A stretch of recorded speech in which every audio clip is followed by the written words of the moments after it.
Hello दोस्तों, आज हम लोग पढ़ रहे हैं जयशंकर प्रसाद की लिखी कहानी मधुआ।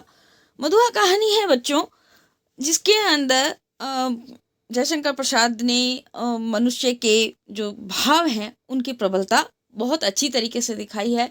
प्रसाद जो हिंदी साहित्य के एक बहुत जाने माने साहित्यकार हैं, कामायनी उनकी कालजयी रचना, और उन्हीं की एक रचना है, कहानी है मथुआ।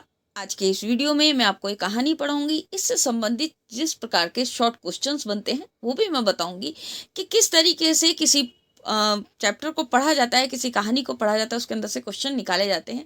क्योंकि ये कहानी है बीए फर्स्ट ईयर में, यूनिवर्सिटी में भी लगती है, और बहुत से सभी एग्जाम्स में भी कहानियाँ ली जाती हैं। प्रसाद की कहानियाँ ली जाती हैं, चाहे पुरस्कार ली जाए, चाहे मथुआ ली जाए, चाहे प्रेमचंद की बूढ़ी काकी ली जाए, ये कहानियाँ आती रहती हैं। तो किसी भी कहानी को पढ़ने का क्या तरीका होता है, किस तरीके से उसके अंदर से क्वेश्चंस निकाले जाते हैं, ये मैं इस कहानी को जब पढ़ाऊंगी तो अब इस कहानी से निकलेंगे तो आपको हर कहानी का पता चल जाएगा।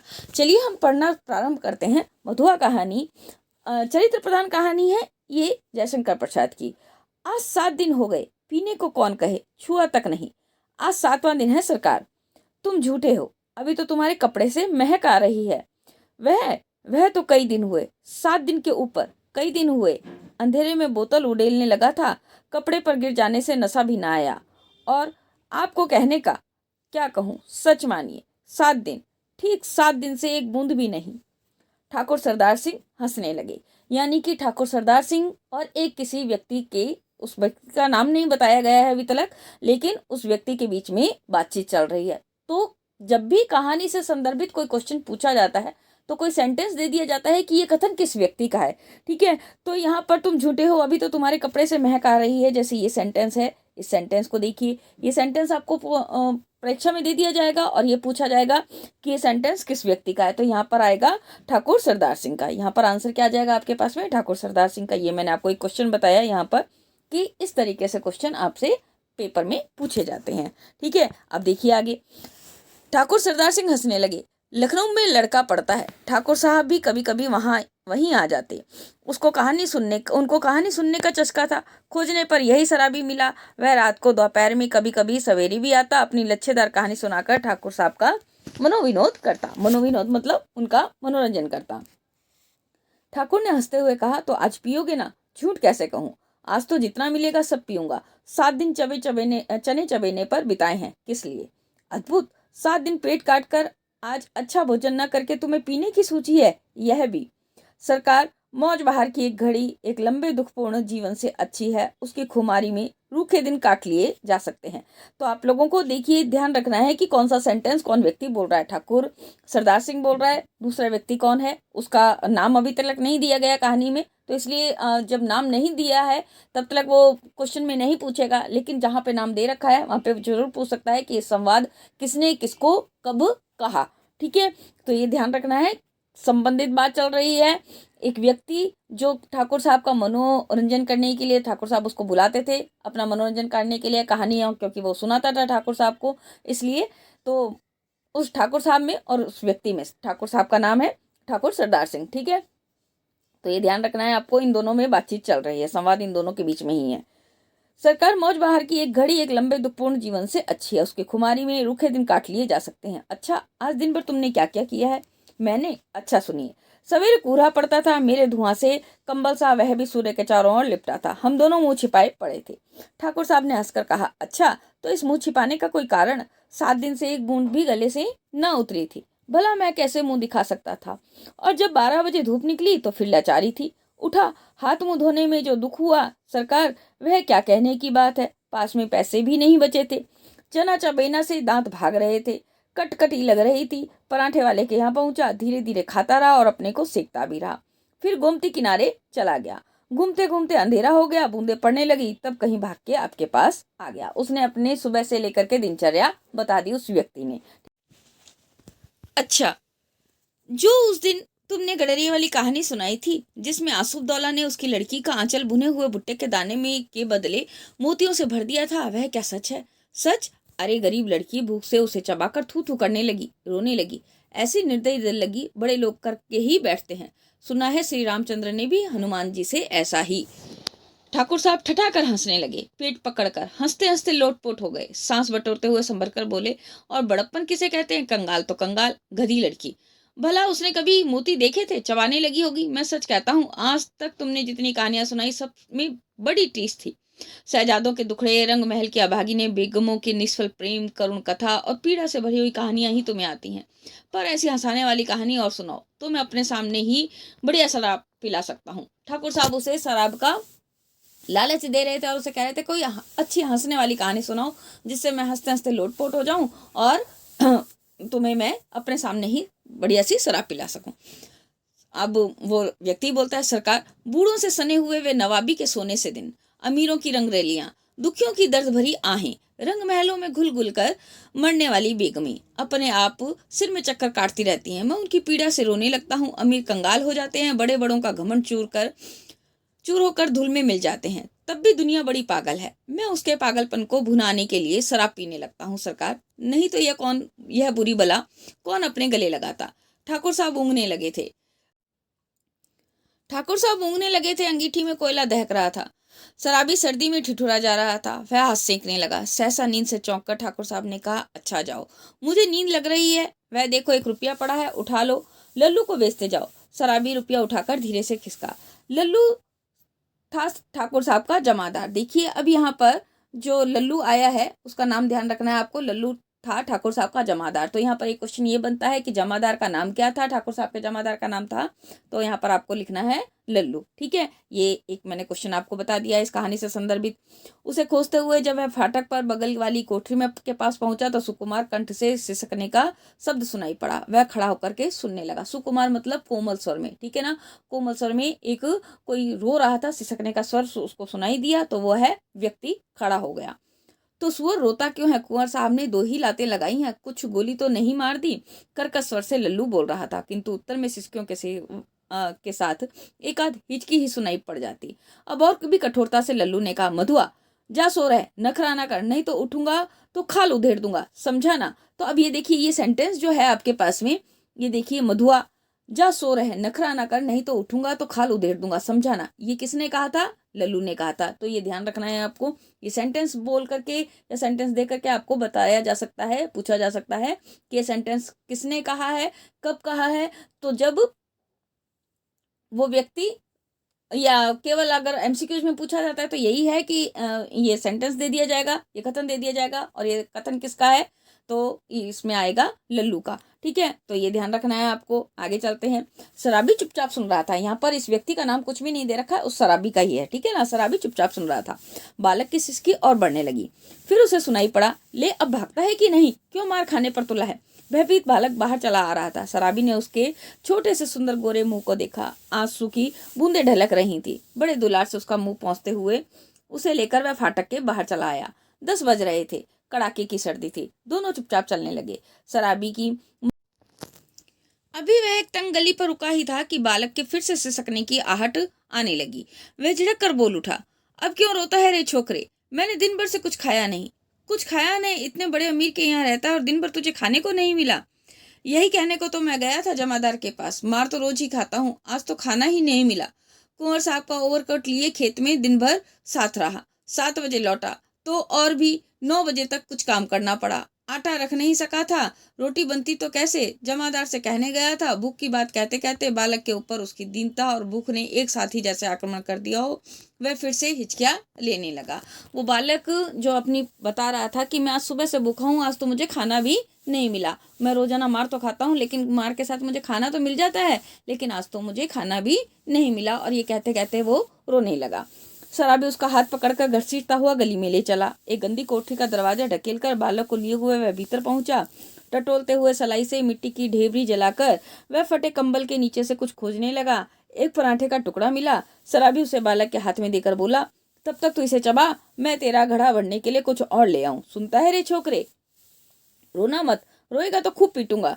मुझे रोने से बड़ा बैर है, पाजी कहीं का, मुझे भी रुलाने का। मतलब उस शराबी को उस बच्चे से जो संवेदना हो गई थी, जो सहानुभूति हो गई थी, उसका है कि उस बच्चे को तो लेकर के आया, खुद के पास में खाने को कुछ था नहीं, लेकिन उस बच्चे को भी लेकर के आया क्योंकि उसका रोना उसको देखा नहीं गया, इसलिए वो उसको सहानुभूति पूर्वक ले तो आया।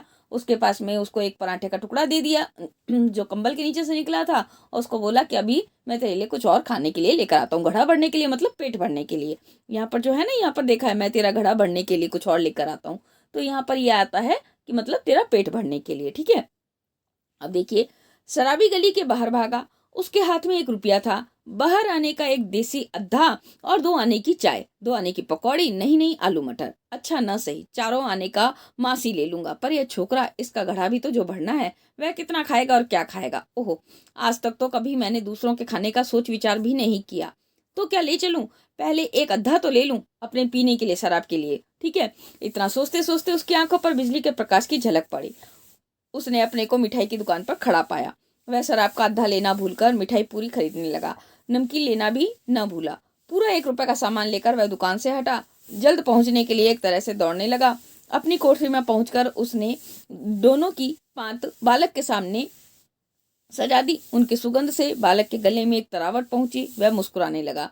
शराबी ने मिट्टी की गगरी से पानी उड़ेलते हुए कहा, नटखट कहीं का, हंसता है, सौंधी बांस नाक में पहुंची ना, ले खूब ठूंस कर खा ले। और फिर रोया कि पीटा।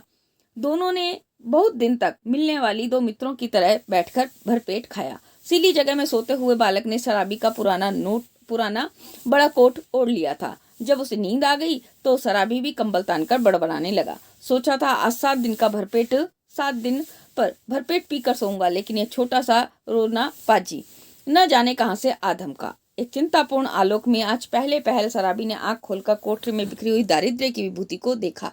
जो उसकी कोठरी में जो उसका था ना झोपड़ा, उसके अंदर जो उसकी दरिद्रता बिखरी पड़ी थी चारों तरफ, उसने आज उसको देखा, और देखा उस घुटनों से ठुड्डी लगाए हुए निरीह बालक को। उसने तिल मिलाकर मन ही मन प्रश्न किया, किसने ऐसे सुकुमार फूल को कष्ट देने के लिए निर्दयता की सृष्टि की। आहारी नियति, तब इसको लेकर मुझे घर बारी बनना पड़ेगा क्या। दुर्भाग्य, जिसे मैंने कभी सोचा भी नहीं था, मेरी इतनी माया ममता, जिस पर आज तक केवल बोतल का ही पूरा अधिकार था, इसका पक्ष क्यों लेने लगी। इस छोटे से पाजी ने मेरे जीवन के लिए कौन सा इंद्रजाल रचने का बीड़ा उठाया है। तब क्या करूं, कोई काम करूं, कैसे दोनों का पेट चलेगा। नहीं, भगा दूंगा इसे, आंख तो खोले। वो बच्चे के बारे में सोच रहा था, उस बच्चे से वो जिस बच्चे के मुंह पास में जो बंद गया था, उस बच्चे के बारे में सोच रहा था कि मैंने तो आज तक किसी से कभी कोई सहानुभूति रखी ही नहीं, किसी से कोई प्रेम का भाव ही नहीं रखा। इस छोटे से बच्चे से जो मेरा मोह का बंधन बंध गया है, जो ममता का बंधन बंध गया है, इसे मैं कहाँ लेकर के जाऊं, कहाँ इसको छोड़ूं। क्योंकि अगर ये रहेगा तो मुझे कमाना भी पड़ेगा, अपने लिए भी और इसके लिए भी। अपने लिए तो मैं कमाऊं ना कमाऊं, मेरा चल जाता है, मैं शराब पी करके कैसी भी तरीके से किसी से भीख मांग करके खा खुआ करके मैं सो जाता हूँ, लेकिन मुझे अब इसका तो ध्यान रखना पड़ेगा। तो उसके मन के भावों का चित्रण किया है यहाँ पर लेखक ने। बालक अंगड़ाई ले रहा था, वह उठ बैठा। शराबी ने कहा, ले उठ, कुछ खा ले, अभी रात का बचा हुआ है, और अपनी राह देख। तेरा नाम क्या है रे। बालक ने सहज हंसी हंसकर कहा, मधुआ।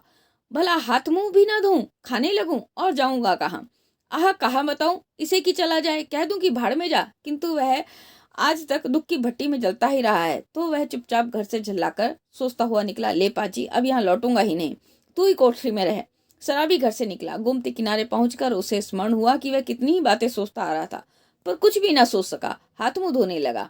उजली धूप निकल आई थी। वह चुपचाप गोमती की धारा को देख रहा था। धूप की गर्मी से सुखी होकर वह चिंता भुलाने का प्रयत्न कर रहा था कि किसी ने पुकारा, भले आदमी कहाँ रहे, सालों पर दिखाई पड़े, तुमको खोजते खोजते मैं थक गया। शराबी ने चौंक कर देखा।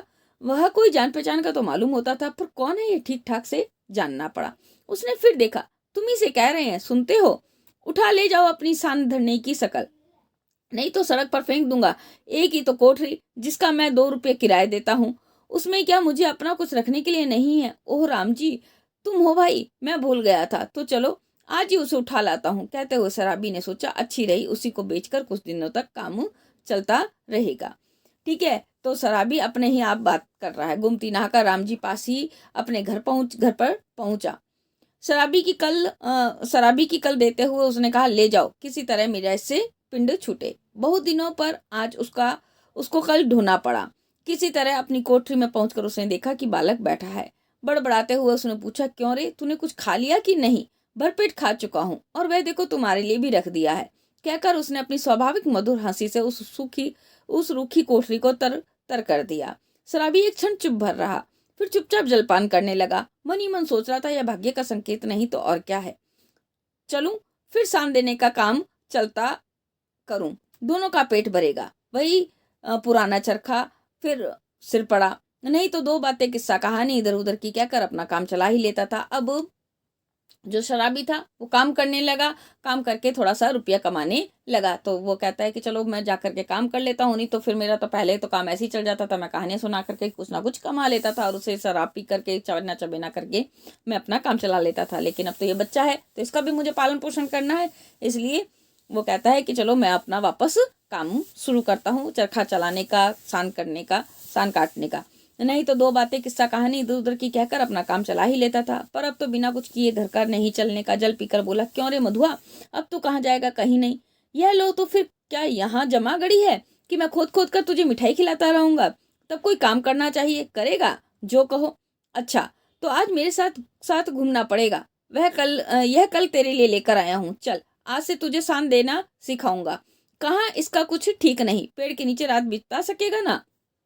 अब उस बच्चे को कहता है, देख मैं तुझे काम सिखाऊंगा, मेरे साथ में रहना है तो काम भी करना पड़ेगा। बच्चा राजी हो जाता है। बच्चा कहता है हाँ मैं काम कर लूंगा। बच्चे को क्या चाहिए? थोड़ा सा प्यार, थोड़ा सा अपनत्व। तो वो उसको शराबी से मिल रहा था, इसलिए बच्चा कहता मैं तो अब यहीं रहूंगा, कहीं भी रह सकूंगा, पर उस ठाकुर की नौकरी ना कर सकूंगा। शराबी ने एक बार स्थिर दृष्टि से उसे देखा। बालक की आंखें दृढ़ निश्चय की सौगंध खा रही थी। कहता मैं कहीं पे भी रह लूंगा तेरे साथ में, कहीं पे भी रह लूंगा, लेकिन मैं उस ठाकुर के पास में नहीं जाऊंगा, उसकी नौकरी नहीं करूंगा, उसकी मैं मार नहीं खाऊंगा। शराबी ने मन ही मन कहा, बैठे बिठाई ये हत्या कहाँ से लगी? अब तो शराब न पीने की मुझे भी सौगंध लेनी पड़ेगी। वह साथ ले जाने वाली वस्तुओं को बटोरने लगा, एक गट्ठर का और दूसरा कल का। दो बोझ हुए। शराबी ने पूछा, तू किसे उठाएगा? जिसे कहो। अच्छा तेरा बाप जो मुझको पकड़े तो? कोई नहीं पकड़ेगा, चलो भी। मेरे बाप कभी के मर गए। शराबी आश्चर्य से उसका मुंह देखता हुआ कल उठाकर खड़ा हो गया। बालक ने गठरी ला दी। दोनों कोठरी छोड़ करके चल पड़े। तो इस तरीके से उस बच्चे के साथ में वो शराबी इतना मानवीय संवेदना से जुड़ गया था, इतना अपनत्व से जुड़ गया था, इतना मोह से जुड़ गया था, मोह के बंधन में इतना जुड़ गया कि उसने अपनी जीवन को, जिसको वो पूरा जिंदगी भर नहीं बदल पाया, उसने उस बच्चे के अपनत्व के कारण उस जिंदगी को अपनी मोड़ लिया और एक अच्छे आदमी की तरफ बनने की तरफ अपना रुख कर लिया। कैसी लगी कहानी और कैसा लगा पढ़ाने का तरीका? अगर अच्छा लगा हो तो प्लीज शेयर कीजिए, वीडियो को लाइक भी कीजिए, कमेंट भी कीजिए। चैनल अभी तक सब्सक्राइब ना किया हो तो सब्सक्राइब भी कीजिए, ताकि आने वाले वीडियो आपको समय समय पर मिल सके।